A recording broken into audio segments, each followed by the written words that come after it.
Assalamualaikum warahmatullahi wabarakatuh. Perkenalkan, nama saya Indonesia Setiawan. Nama saya Bagas Prianto. Kami dari kelas 2 Sekolah Tinggi Teknologi Nusantara Lampung.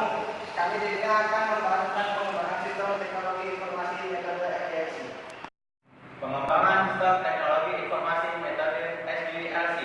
Metode siklus ini hidup perkembangan sistem atau sistem development life cycle, mempunyai beberapa tahapan sesuai dengan namanya. SDLC dimulai dari suatu tahapan sampai tahapan terakhir dan kembali lagi ke tahapan awal membentuk suatu siklus atau hidup daur hidup. Tahapan-tahapan dalam metode SDLC adalah sebagai berikut. Tahapan yang pertama, analisis sistem. Analisis adalah orang yang dididik khusus untuk mengembangkan sistem secara profesional. Alasan menggunakan SDLC dalam penggunaan ini adalah karena metode ini digunakan untuk mengembangkan sistem teknologi informasi yang kompleks.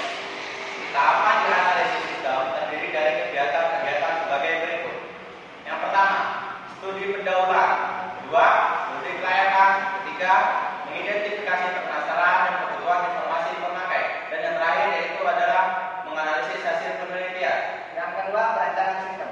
Tahap perancangan sistem terbagi menjadi dua, yaitu perancangan sistem secara umum dan perancangan sistem yang secara rinci. Yang dimaksudkan secara rinci yaitu untuk menggambarkan bentuk secara fisik dari komponen sistem teknologi, informasi yang akan dibangun untuk pemrograman dan ahli teknik lainnya. Tiga, implementasi sistem. Tahap ini merupakan tahap meletakkan sistem supaya siap dioperasikan. Implementasi sistem juga merupakan proses mengganti atau meninggalkan sistem yang lama untuk mengganti sistem yang baru. Yang keempat, operasi dan perawatan sistem. Operasi dan perawatan sistem banyak dilakukan karena beberapa hal. Sistem mengandung kesalahan yang belum diperbaiki, sehingga kesalahan sistem perlu yang diperbaiki. Yang kedua, sistem mengalami perubahan karena permintaan baru dari pemakai sistem. Yang ketiga, sistem mengalami perubahan karena perubahan dari lingkungan luar. Kelebihan dan kekurangan metode SDLC yaitu: 1. Menyediakan tahapan yang dapat digunakan sebagai pedoman pengembangan sistem. Yang kedua, akan memberikan hasil sistem yang lebih baik karena sistem dianalisis dan dirancang secara keseluruhan sebelum diimplementasikan.